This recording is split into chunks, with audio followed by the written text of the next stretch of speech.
One. Hello, guys. Welcome back to another episode of Catching Up with Harlan. With yours truly, Harlan.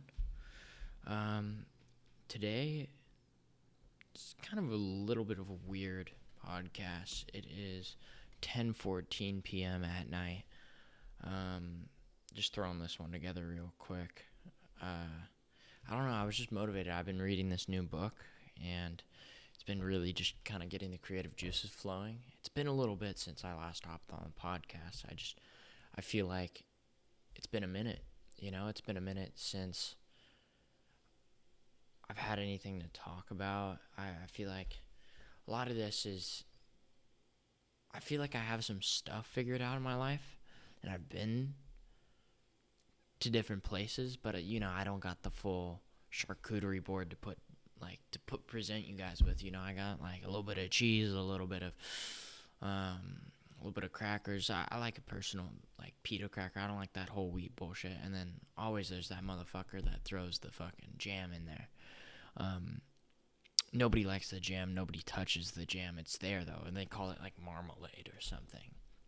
If you're calling jam marmalade in 2025, I need you to stay the fuck away from me. There's been a lot going on though. I've been really trying to focus on school mainly. I'm thinking about getting a guy on the podcast. I need to buy an extra one of these to get him in. He's very interesting. He's very, very smart, like with the gospel, and participates. Yeah, I think he'd be a pretty special guest. He participates in the church a lot, does like analyzations of different arguments. He loves arguing. But his main gig is like day trading. He said he would love to hop on the pod. Definitely could be a good addition, in my opinion. Just need to get that all worked out. I feel like every other white guy, just having a podcast. But I feel like mine's different. I don't know. I've got a new location. Hope you guys like it. This is a little bit of French lilac. Trying to, you guys can't smell it, but we got some good stuff going on here. But I'm reading this book, right? And it's talking about this kid that was beaten relentlessly, like so relentlessly. And I'm thinking about it, and I'm not done with the book yet, but it's asking me in this chapter, what are my limiting factors? Am I being beaten? Am I being abused? Am I being bullied? What's going on in my life that is limiting me? Because nobody is truly limitless, And I'm just thinking about it. What are some of my limiting factors in my day-to-day life right now? I think one of them has to be money.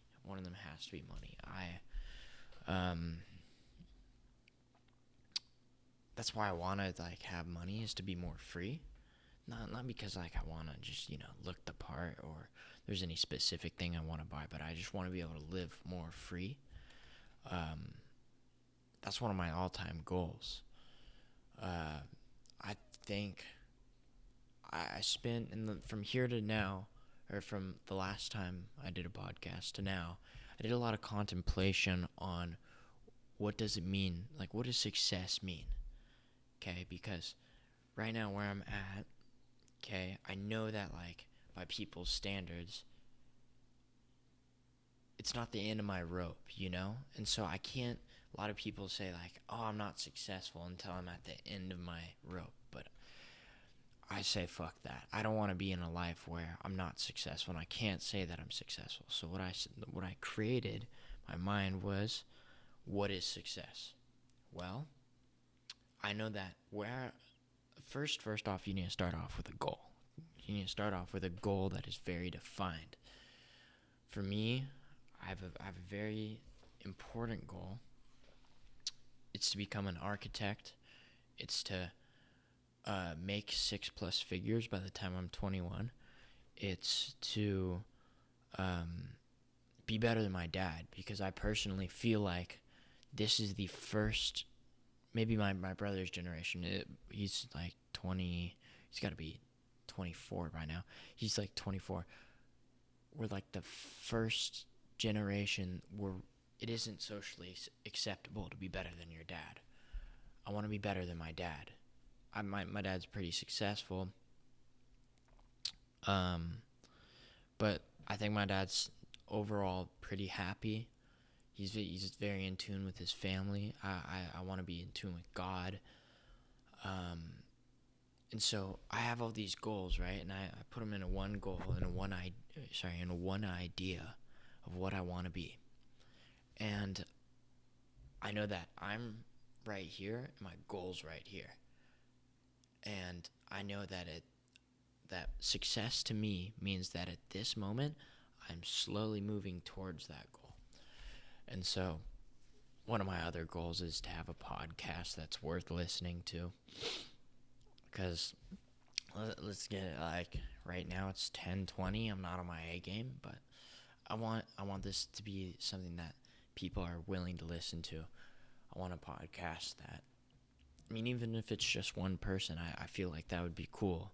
So if one person listened to my podcast and thought that's something that I thought of in my mind was worth spending their day-to-day on, even if it's just the boring minutes when they're sleeping or when they're working or when they're at the library, it would be cool that to me would mean that my life was important for that person, just in a little bit. And if I could even affect them, if I could change their perspective on something, that'd be crazy. And then, maybe I make them laugh or something. I don't know. It's a little bit too much. But what are some of my limiting factors? What are some of your limiting factors? I feel like other than money, right now, I got time. I feel like there's not enough time in the day. I wake up. I've been doing fasted cardio, where I'll go out into my backyard. I just bought a punching bag, bought it like a month ago, heavyweight bag, and I'll do boxing for cardio and then also jump roping, and it's so much fun. It's the most fun cardio ever. And then I'll eat, get on with my day. But I feel like, everything, I keep on saying I'm gonna be using my phone less, but I should just be phone less.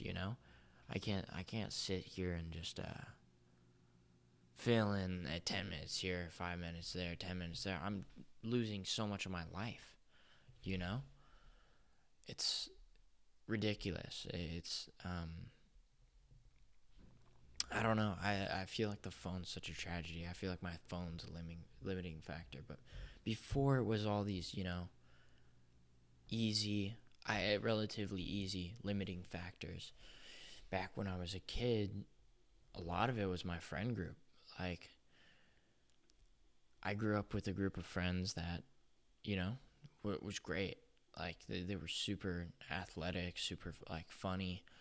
Loved hanging out with them. But, I don't know. I just feel like a lot of the time I was told, at a young age, by my own friends, by people I called, my brothers, that I was, unfunny, that I was, untalented. I was always, worse. I was always less than all, these people. Not only did I look up to, but to people that, I was willing to, show up for. Because I don't know. It was just weird, because I'd step out of that friend group and people thought I was funny. People thought I was talented. People thought I was artistic. People thought I was well dressed. But I'd step into this friend group and all of my flaws were highlighted immediately. It's they were this black light that just shined on me constantly. And there was, certain figures in the friend group that brought that out. And there were certain people that I enjoyed, and certain people that just really were negative towards me. But then they'd also do positive things. I mean, maybe this is me, but in some negative moments, I remember we were at this one party, and this is kind of sad, but it was this nice house. It was 2 stories. The lower room, it was this glass. Think of Ferris Bueller, Cameron's dad's house, if you know what that is. It's this glass, kind of modern style house, mid-century modern style house, and it was had a balcony, and then the upstairs was where the birthday party was at, but then the downstairs, like all the birthday party stuff was upstairs, and then downstairs was like a game room with like a TV and stuff. I was just sitting down there, and at this time in my life, I don't know, I was having problems like fitting in. You know, I was an abnormality. I was different for some reason or another. Like, and people they weren't scared to let me know that. And I was just sitting there, just trying to have a good time. You know, I'd had a few beers. I was probably about, I don't know, 16, 15, and just sitting there, and then I just get a beer thrown at the back of my head, and I'm sitting there, and I'm like, what the fuck? And like I turn around, it's a group of kids that all claim to like be my friends, you know, and they're just sitting there laughing, and I was like, all right. I was like, bro, like what the fuck? And then I turned around and just started talking to somebody again, and then one of my close friends, Matt, he what's it called? He like just poured a beer on me, and I was just like, what? Like, I'm sitting here trying to like enjoy myself, and you just go out of your way to ruin my night. Okay, and then I turn around and I'm like, why'd you do that? And he was like, I didn't do it. Just looked me straight in my eyes, lied to me, said he didn't do it. And one of my other good friends just started messing with me, just started like saying a bunch of stuff to me, saying that I was like a pussy, I wouldn't do anything about it. And I was just sitting there, and I was like, bro, like I'm just talking to somebody. So I was like, bro, like don't do that, you know. And he picks up I think first we had like a little tussle, like he starts like trying to like wrestle me, and then I just was over it, and like he grabs a bottle, and he's holding a bottle. Matt is holding a bottle in his hand, and he's sitting there looking at me in the eyes, and he's like, I'm gonna break this over your head. And I said to him, go ahead and do it. And at this point in my life, I could pinpoint it. It was one of the lowest moments of my life. I was sitting there, and I was like, none of my friends like me. Nowhere I go, I'm liked. At this point, I was having a lot of trouble in my family, and I was just at such a low point, and I said, fucking do it. Knock me out. Hit me. I hope you hit me so hard, because if you don't knock me out, I'm going to get back up, and I'm going to be fucking pissed, you know? And luckily he didn't swing it. Luckily I was just being stupid, you know. I thought I was Superman, but I had just more fights throughout the night. I ended up fighting my friend Finn. You know, he's grabbing my shirt, pulls on my shirt. Now I'm just sitting there, and I'm bummed out, you know, because young kid just trying to fit in at a party. And so I was sitting out on the balcony. So it was the downstairs balcony, and there was stairs leading up towards the upstairs balcony, overhanging, looking over into like a canyon. And I was sitting on the stairs. I had tears in my eyes. I was just like bummed out, you know, because I don't know why at that moment in my life I just got so mad over like stuff. And it wasn't like them throwing the beer at me was like the first thing. Like they would say something to me, I'd get mad. I was just an angry person. And I was just sitting there, and Finn walks out with Milo, and they're sitting there getting some more beers. I think they're smoking a cigarette while peeing. They had like 10 minutes out there, and I'm just sitting there, and I'm listening to them have a good time. And Milo was like, why do you get so mad? Why do you get so mad? And Finn's sitting there, you know, he says some like snarky shit to me, and I was just like, I don't know why I get mad, man. Like, I don't know. I feel like I'm different, you know. I feel like I just don't fit in, you know. Like, I feel like I should, but for some reason I don't. And he was like, listen, man, like, and I've never heard him say anything serious to me in my life. And he was like, you're like a tree, bro, and like we're all weeds. And I was like, what the fuck are you saying? Like, are you stupid?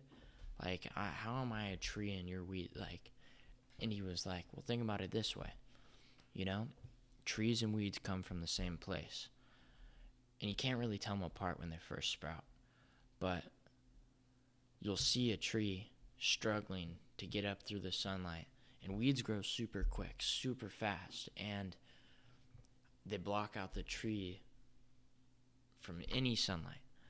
And so the tree will sit there and struggle and struggle and struggle. And once a tree breaks through that and gets to the top, if you look at the base of a tree, there's no weeds around it. There's nothing, because they take all the sunlight for themselves. And I was sitting there, I was like, really? Like, where was this like a year ago, man? I've been going down this. Anyways, it was like the most profound thing he's ever said to me. And I still can't.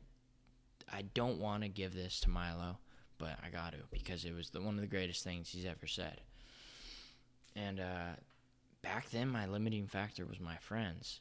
But, I mean, it doesn't have to be that for you. It could be your girlfriend. It could be your mom. It could be your parents just divorced, and you just really can't get through that mental block. It could be the fact that your car just broke down. Whatever it is, it's like, I don't know. I feel like it was just this thing that was eating at me constantly, slowly just tearing me apart, was my friends, you know? And I had a lot of them. I could say I had a lot of friends.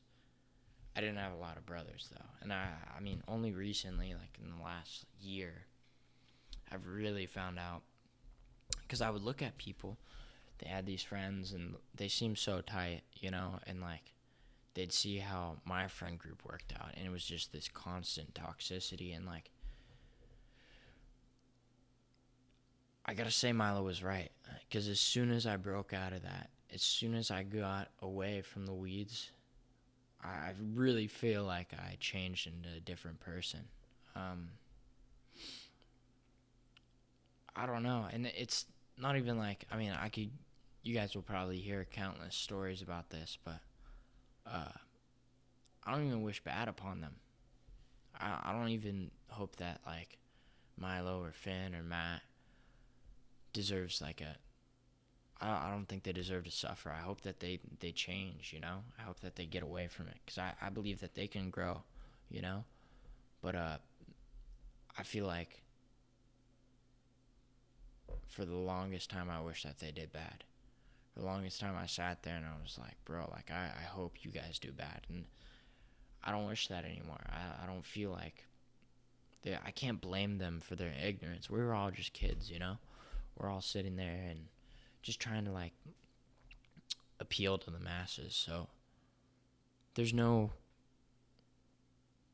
I can't blame them for their ignorance. I really can't. I wish I could. I hope they're doing good wherever they're at right now, and if they hear this, I hope they're doing good. But like, it's weird, because I saw that same Matt kid, the kid that I fought thousands of times, or like, it seems like thousands of times, but the kid I argued with, the kid who insulted me and lied to my face, and the kid who pretended to be my friend, that same kid, I see him, and, you know, I just laugh, you know, because he would hit me with the same kind of stuff, and I don't know. It all seems so little, you know, caring about, you know, what beer I'm drinking that night, what party I'm going to, what thing I want to feel, you know. It's just all so meaningless now. And I'm contemplating, like, what's going to be my next limiting factor, because I know that life doesn't get much easier. I see a few more coming in. I don't know. There's some limiting factors that you can control, and there's some that you kind of just gotta wait out. Like, in this book, I'm reading about this kid that was beaten relentlessly. It changed in time, and people rescued him out of it. You know, his mom rescued him from his dad, and I don't think. I believe that life is a series of choices, in my opinion. Like, you're sitting there, and every single thing is a choice. Me to make this podcast is a choice. Me to choose to get out of that friend group is a choice. And, my choice, I don't believe I'm a saint either. I believe I'm just as weak as all of them, because I sat there, and to somebody else, I was that person. To somebody else, I hurt somebody. To somebody else, I insulted them. But I believe that, I don't know, there was one time in my life that I really needed to make a choice. There was one time in my life that I should have made a choice, and I didn't make a choice. I was paralyzed, and I feel like not making a choice is a choice in it of itself. I'm sitting there, and I'm so scared to jump on something, or so scared to, stand up and be the person that I tell people I am, or be the person I portray. And I didn't make a choice. And I was left paralyzed, and that was my choice. And what I can tell you is that I'm not always going to make the best choice. I'm not always going to do the right thing, but I promised that myself at that moment that I would make a choice, and I'd be okay with it. And so, living life like that, making choices just by your gut, being more in tune with your body, it's crazy. I feel like your gut, your body tells you a lot more than most people think, I feel like I can feel out situations. I mean, there were so many times that I was at a party or I was at some place and I left just in the nick of time, and I made the right choice, Didn't get arrested, didn't get put on probation, didn't get a DUI. I feel like a lot of that was because of that rejection I experienced with those friends, or with those girls, or with that school, or with whatever line of work or whatever. I truly feel like rejection is God's protection, and somebody was looking out for me, in those moments where, if I would have fit in perfectly with that crowd, because let me explain this crowd. It was that group that was popular, It was that group that was super talented. It was that group that just seemed to get everything, all at once. And if I were to fit in with those kids, if I were to be the person that, I wanted to be so bad in that moment, if I were to get what I wanted, I would have been nowhere near where I'm at right now. So I'm eternally grateful for that rejection and those fights and going home all those nights, knowing that I don't have a single friend in a party full of people that say that they would ride or die for me, I don't have a single friend.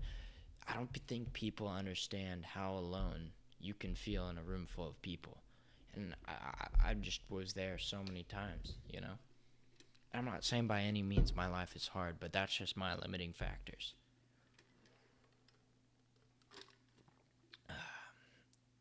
And I also made a decision. I don't want to go into whatever I do and just choose to be mediocre.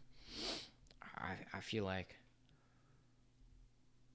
I don't know. I mean, when I was with those friends, I was so scared of like what people would think, what people would do. Like this podcast, I could have gone. I went into it just trying to, I don't know, just appeal to people, And I know that now I'm doing it for me. I want to do it for me. I want to put myself out there, because I believe that what I think and what I have to say is valuable, but mainly I'm doing it for me, because I want my life to be worth documenting. I also want to write a book. Not right now. Obviously, not right now. My story isn't close to over or even worth telling, but I want to write a book. Speaking of, I just quit my job, one of my jobs, I was working at I could tell you what now. I was working at Trader Joe's.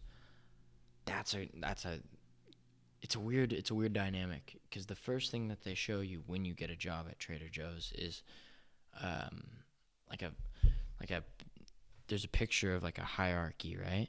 And it's flipped upside down and it says big X over it and it says no to bureaucracy. And it's like telling you how you're above the people who own the company, basically, the owners, and your opinion like matters. And it was like such a weird place to be in because it feels, I don't know, they were so supportive, they were so kind all the time. And it's a weird dynamic because you're at a place that the only reason why you're there and not replaced by self-checkout is because of your personality. And they hire only on personality. You could have one arm and check out half as slow as everybody. And there's people that do have one arm and they'll still hire you. It's a great company, honestly. Like I they don't hire a lot of people, but getting to work there was such a privilege, and I feel like I learned so much because I feel like my politics and my beliefs don't align with anybody there. Anybody. There's people that starkly oppose my opinions, but it was a place I feel like I've like for so much of my life I spent maybe 16 or 17 years of my life not showing up for it and being this judgmental, rude person. And so I feel like in the last year is the like I was born last year, you know. I feel new. And I mean being judgmental kept me, Theo Von quote, being judgmental kept me from so much greatness, from so much love, from so much people. And so there's these people that otherwise I'd be like, oh, that person's a fag or that person is this and that. But they're not. They're just people, you know, and they have their own perspective that led them to that point. And so I had to learn how to accept them rather than reject them, rather than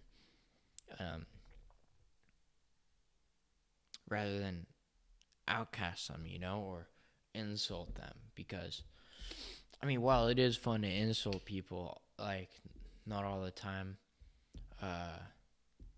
it can be good for yourself. Like, you're sitting there and you would think that, like, insulting somebody doesn't really affect you, but it does. Like, I look at all my old friends who spent so much time just tearing down other people, and it's like, damn, if you're sitting there tearing down other people, it's a strategy for war and stuff. But and this shit's fucking war. This life shit's war. Nobody talks about it. You're fighting for every single resource that you can achieve. You know, you're fighting for food, water. You're fighting for that dream girl. You're fighting for that dream job. Every single moment of it is war.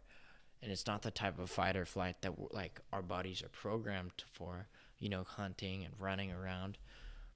But to be put in that mode when you want something, it's war. And so I feel like tearing down somebody versus building up, you know, somebody can only tear you down so much. And so I feel like I was stripped, fucking butt naked, and just shown to the world, shown that I was this person. And I was able to overcome it, and I think I'm indestructible after that. I would say where I played at in high school, and if anybody knows me, feel free to disagree, but I feel like I was like,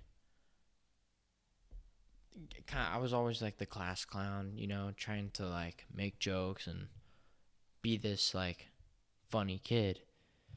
And it was partially because I grew up in that, like, when I was a little kid, I was probably one of the bigger, like, taller kids. But I got into like 6th grade and I just stopped growing completely. And I would see all these people shoot up. Maybe not even 6th grade, maybe 4th grade. I really noticed that I was like really small. Started getting bad when I was like playing baseball and the kids just were bigger than me, bigger, stronger, better. And so I was just sitting there at like 7th grade, and I was like, what the fuck's going on? I'm a foot shorter than all the girls, you know? It was rough. Or not even just, I was like a foot shorter than all the boys too. Because, girls are a little bit taller at that age, but just sitting there, and I was like, what's going on? So I go to my doctor, and I was like, listen, I don't know where this is all at, but is there any way we could fix this? Like, what's going on with my body? And I was talking to my parents, and I was getting made fun of for it, and I had growth hormone deficiency, and not a lot of people have this. And when I heard this, I was like, oh, great.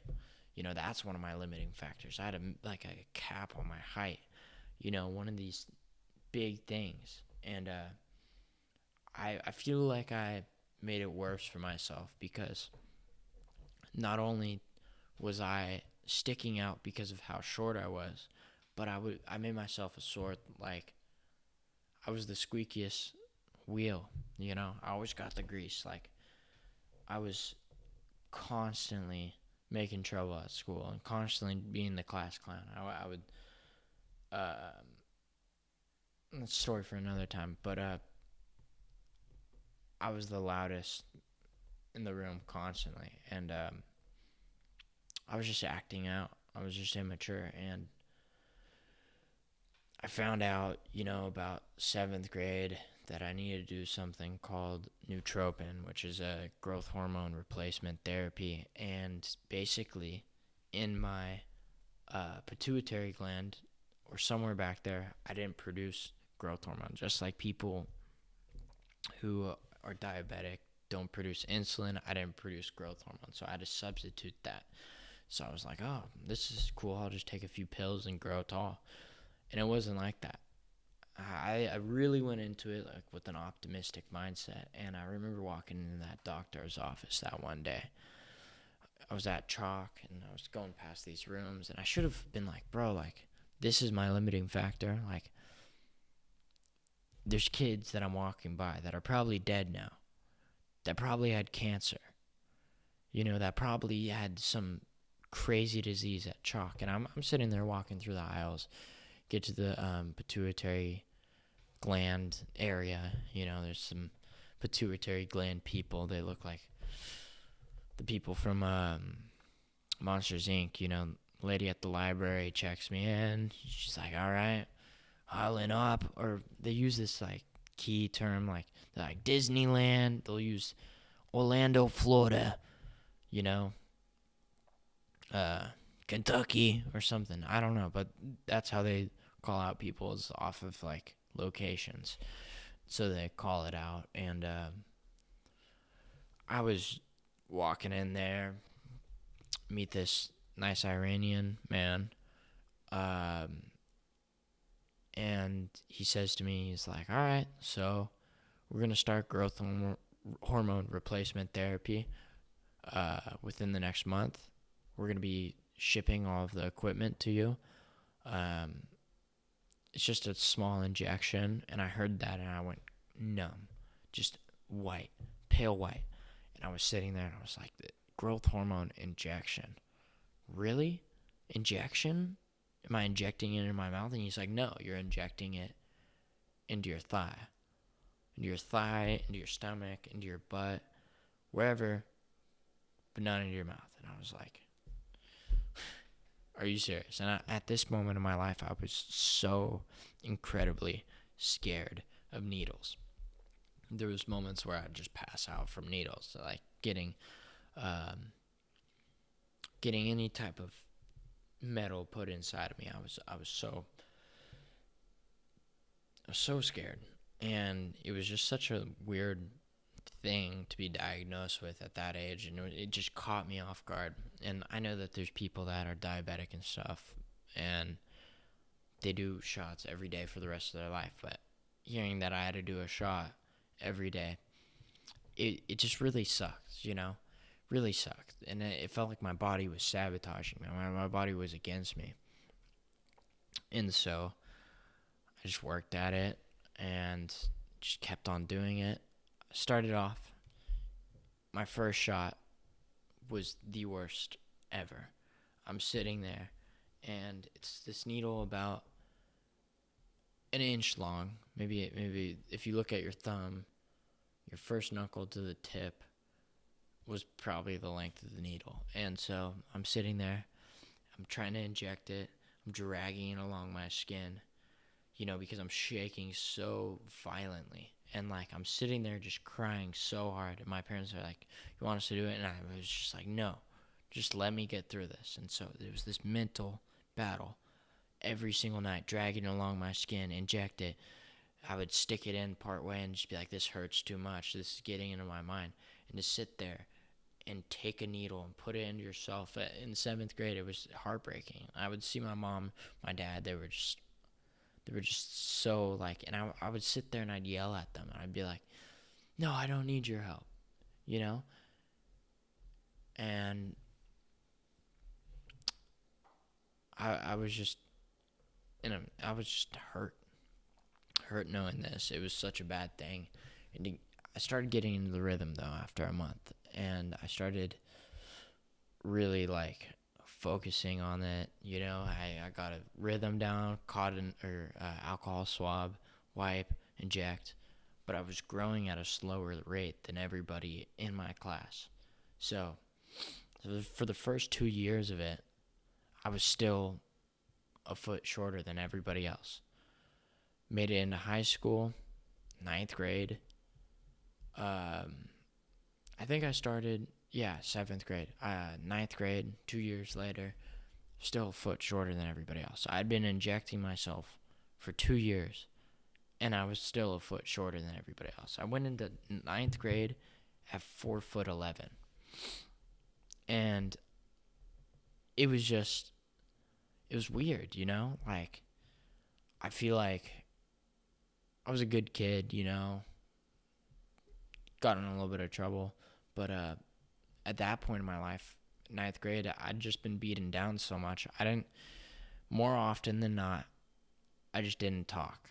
I wasn't myself. I didn't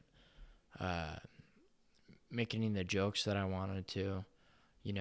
During that time was weird. There was a mask. I feel like we were all just muzzled. And on top of that, I was just suffocated. I was suffocated by the weeds. I was suffocated by the darkness. I was just sitting there, and I was like, it was the most depressed I've ever been. Every day I was so anxious. I was sitting there. Get to 10th grade, I'm about 5'4", or maybe 5'3", and starting to like see some progress. I'm still a lot shorter than everybody I know, but I'm starting to see some progress, and just keep on injecting. And at this point, I have like little dimples from the amount that I've injected on my sides, and there's scars on the sides. And I wouldn't do it on my stomach because I was too scared of it, and I didn't have enough fat right there. So I was injecting my thighs, and it was like the most painful thing ever. I started losing like those fat pockets because of the amount of times that a needle had been put in it. And I'd say around this time, I'm at, let me just do some quick math, 3 years. I'd say I'd maybe miss 12 days out of the whole year. So, give me a sec.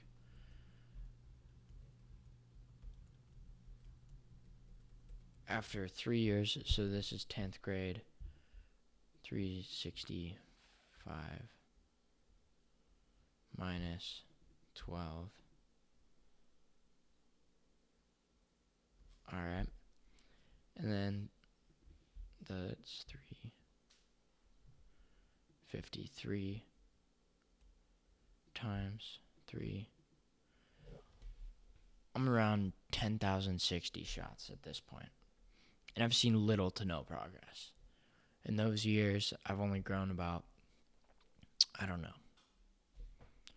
6 inches at max. 3 years, only grown like 6 inches, 7 inches. And for most people, this procedure works within a year, 2 years.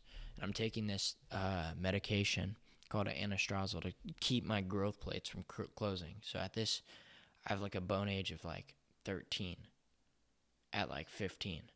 And so I'm keeping my growth plates like open, done 10,000 or sorry, 1,000 shots, maybe 1,100 shots, and I've seen no progress. I'm so discouraged.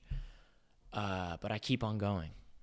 You know, there was many nights that I wanted to give up, stop doing it. I was like, this isn't even working. Why am I trying this? And I was still getting made fun of. My high school nickname was Boss Baby. A lot of people call me Boss Baby because when I first got into high school, I was just so short, so fat, and so blonde. You know, I was sitting there, and I was called Boss Baby Relentless. I heard a kid mention the name Boss Baby, and I whipped my head around. It was like, started ringing, had to get a glass of water. I sat down. I've been called Boss Baby a lot like that. Like that was like a big Boss Baby. I've been called it. Okay, you've been called by your name. I've been called by Boss Baby. So just imagine short, little, fat Harlan, and I'm sitting there. Go through another year, get to about 5'7", still short, still short. And I remember when I was taller than my first, the first girl I met that I was taller than, I was like, this is magical. I think I might marry you. Because it was just so, it felt like a nice cold glass of water after, a long day of playing volleyball. Long day of playing football after a barbecue. And your uncle made short ribs. You're down sitting at the park. They got the cheesy little picnic table covering. Somebody brings Lay's Original. And you're like, why the fuck are you bringing Lay's Original? But anyways, I make it, add another 353 on top of that next year. 1,412 shots in. Okay? 1,412 shots in. That's 4 years. In total, I did this for 5 years. I think 6 years. Sorry, my bad.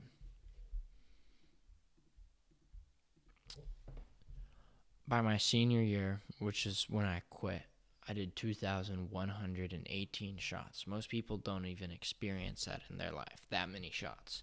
Some people experience far more than that. My sympathies towards them, I can truly understand it, but knowing that, I feel like this, and I wouldn't change it for the life of me. All those nights I sat in the bathtub crying, all those times that I sat there and I was like, bro, why do I have to work so hard for something that all these people get for free? All these people don't have to work for.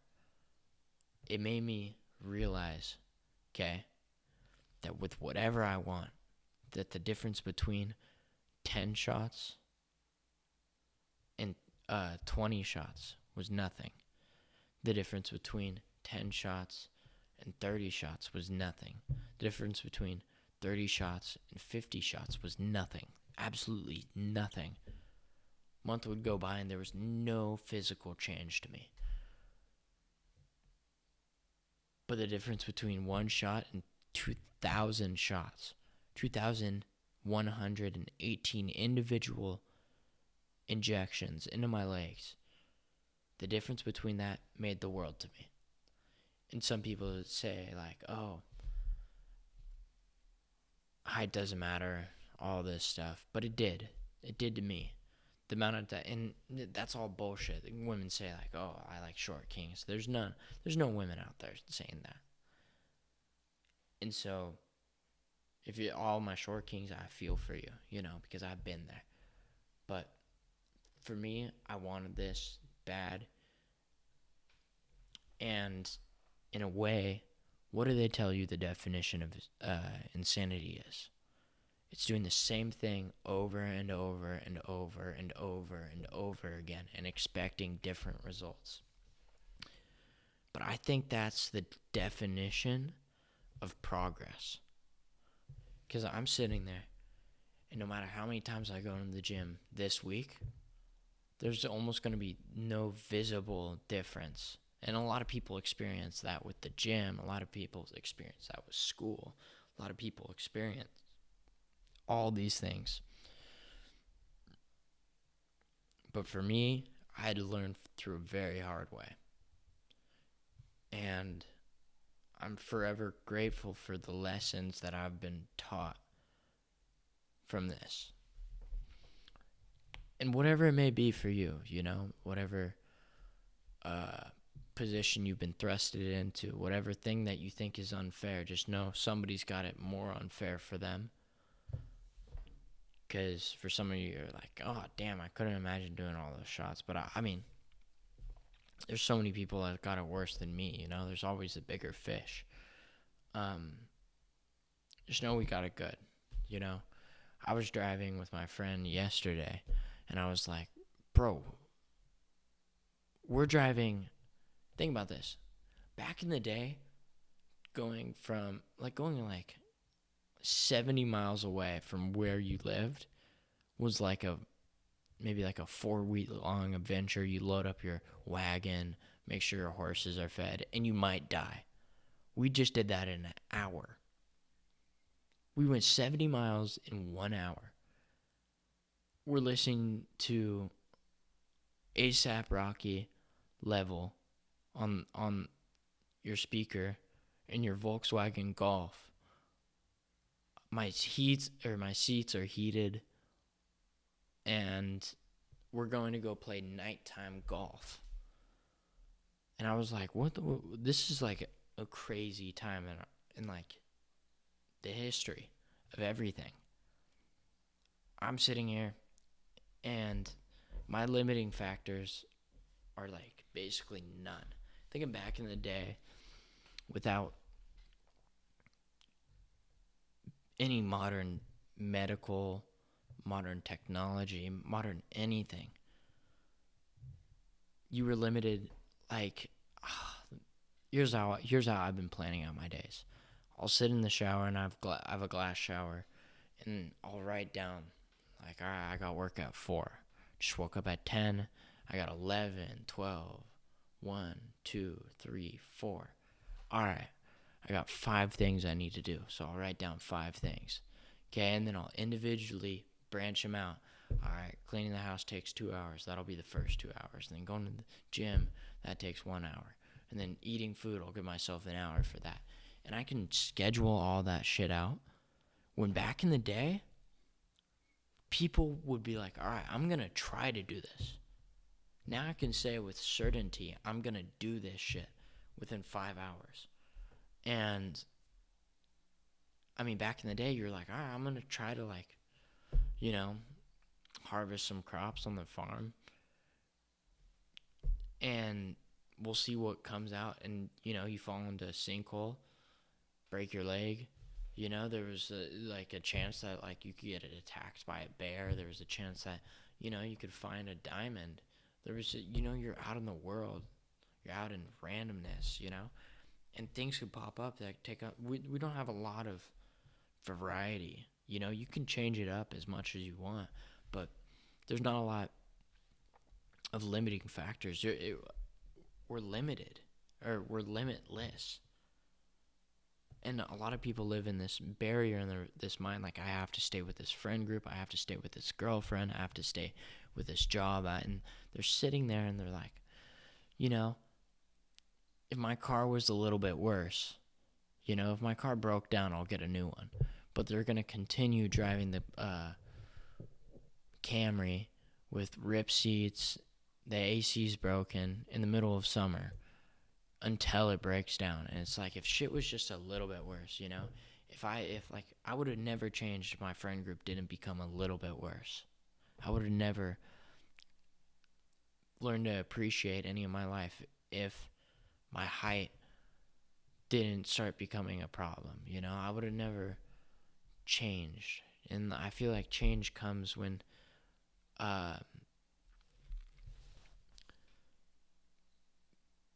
comfort isn't available.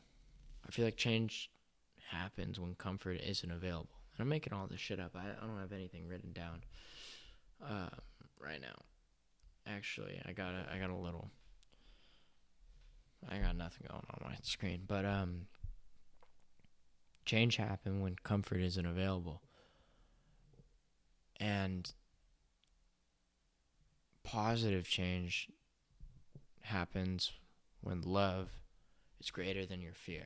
You know, for the longest time I was addicted to all this stuff that was bad, and I've been replacing it with good addictions, going to the gym, going to church, all this stuff that gives me these positive rewards. I know so many people that think that you could only be addicted to something that's bad for you. I've been trying to get addicted to shit that's good for me. And a lot of people look at me and be like, oh, he's fucking weird, he's fucking this. Click off, bro. Don't look at this. But if you think that, some of this shit is pertinent to your life, if you think that, if you're weak, I feel like this podcast is for the weak, because there's going to be times that I'm just joking, but there's also times like being able to admit that like you're weak. I feel like there's a certain amount of strength in that, A lot of people say religion's for the weak and Jesus is for the weak is something that I always say, because whatever it may be, being able to admit that you're weak and go to it, I'm becoming strong because of this thing. And so what I always wished for was to have somebody in my life that would pick me up, somebody that I could turn to. And I found my sources. I found my thing. But if any of you guys need anything or any response, I want this to be my part in my community. Speaking of, I do have an email if you guys want to tell me any funny stories. I'm sorry for this being like a serious one. The email is whiteboyhar is free, because therapy is expensive, but whiteboyhar is free. Then for the phone number that you guys are going to be calling, it's put in the description of this video, and so is that email. If you guys want to show some love, support me on TikTok, you can look up White Boy Horror. We're just trying to make the best of what we got. I'm excited. I'm excited for this new chapter. I feel like a lot of pivotal stuff's been happening in my life. My grandpa just died recently, and then another one's on the way out. My grandpa on my dad's side just passed, and just from I think dementia and Alzheimer's. He just stopped eating and then went into hospice and passed, peacefully in his sleep. I'm glad that he passed. I'm glad that he's in a better place and no longer suffering. But then my other grandpa, he's got limited time, just like all of us, he's got lymphoma right now. So, and I'm just being real. I'm not trying to bum you guys out. Like, this is just life. Like, I'm sure you guys got all your own shit. But he's got lymphoma. It's weird. My grandpa has lymphoma, he's been telling me my grandma died when I was, I think it was 2018. So I had to have been maybe 11, 12. I don't know. I remember I was playing Star Wars Battlefront, and that fucking game was great. And I was sitting there, and I heard my mom get a phone on the landline, or a call on the landline. She was battling cancer, and she passed away from cancer.